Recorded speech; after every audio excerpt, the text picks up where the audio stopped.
آج ہمارے لوگ کہتے ہیں یار انویسٹمنٹ کرنی چاہیے موقع پر ہیں، پیسے لگانے چاہیے صحیح آئٹم پر، جدھر نفع ملے چھوڑنا نہیں چاہیے، صحیح ڈیسیشن لوگے تو جناب نفع ملے گا۔ اللہ اکبر، خدا کی قسم، دنیا بھر کے مالداروں کی دولت ایک طرف اور صدیق اکبر رضی اللہ تعالیٰ عنہ کا ڈیسیشن ایک طرف۔ آپ جاتے امیہ بن خلف کے پاس، بولتے اس غلام کی کیا قیمت لوگے ہیں؟ یہ غلام مجھے دے دو، بہت مارتا تھا نا، یہ بتاؤ یہ غلام کتنے کا مجھے دو گے؟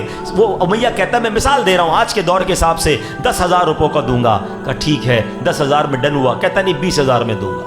کہا 20,000 میں ڈن ہے۔ کہتا نہیں 30,000 میں دوں گا۔ یعنی اس زمانے کا جو کرنسی تھی، امیہ ریٹ بڑھاتا گیا، آپ اوکے کرتے گئے، امیہ پھر سودے سے پھر جاتا، پھر ریٹ بڑھاتا۔ اس زمانے میں مثال کے طور پہ اگر غلام کی قیمت 10,000 تھی، حضرت ابوبکر سے اس نے 1,00,000 روپے طلب کیے، بہت مہنگی رقم بڑھا دی۔ حضرت ابوبکر صدیق نے کہا مجھے منظور ہے، اب ڈیل ہو گئی۔ امیہ پتہ ہے کیا کہتا ہے؟ کہتا ہے اے ابوبکر، تمہارے تو میں نے بزنس کے بڑے چرچے سنے ہیں، تم تو بڑے بڑے ماہر بزنس مین ہو، اتنا مہنگا غلام تم نے خرید لیا۔ آئے ہائے، سنو حضرت ابوبکر کا جملہ، کہتے تم اس کی قیمت کیا جانو؟ امیہ تم اس سے زیادہ مانگتے، میں اس سے زیادہ تمہیں رقم دیتا۔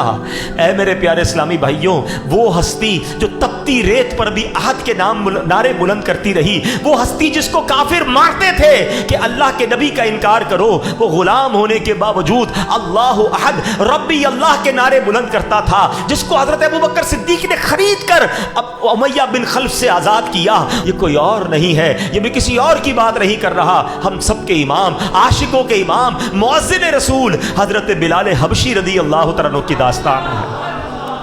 اللہ اکبر، یہ وہ لوگ تھے جو ایمان لانے کی جنہوں نے قیمت دی ہے۔ ٹرائی ٹو انڈرسٹینڈ، سمجھو۔ یا میرے بچوں جو نوجوان بیٹھے ہو نا، ہمیں تو پتہ ہی نہیں ایمان کیسے لایا جاتا ہے۔ میں اور آپ اللہ کا جتنا شکر ادا کرے کم ہے کہ ہم مسلمان گھرانے میں پیدا ہوئے، ہمارے ماں باپ مسلمان، ہماری اور آپ کے کانوں نے پہلی آواز جو سنی ہے وہ اللہ اکبر سنی ہے۔ اور ایک وہ لوگ تھے جب اللہ اکبر کہتے تھے تو مارتے تھے، نماز پڑھتے تھے تو مارتے تھے، کعبہ سامنے تھا طواف کرنے پر مارتے تھے، لہو لہان کر دیتے تھے۔ صحابہ کرام کو بڑا ستایا گیا پیارے اسلامی بھائیوں، چٹائیوں میں باندھ کر دھونی دی گئی ہے، دھوئیں میں دم گھٹایا گیا، ڈبکیاں دیتے تھے، مگر ایسا لگتا تھا کہ جان چلی گئی پھر چھوڑتے تھے۔ ذرا سوچئے میرے پیارے اسلامی بھائیوں، یہ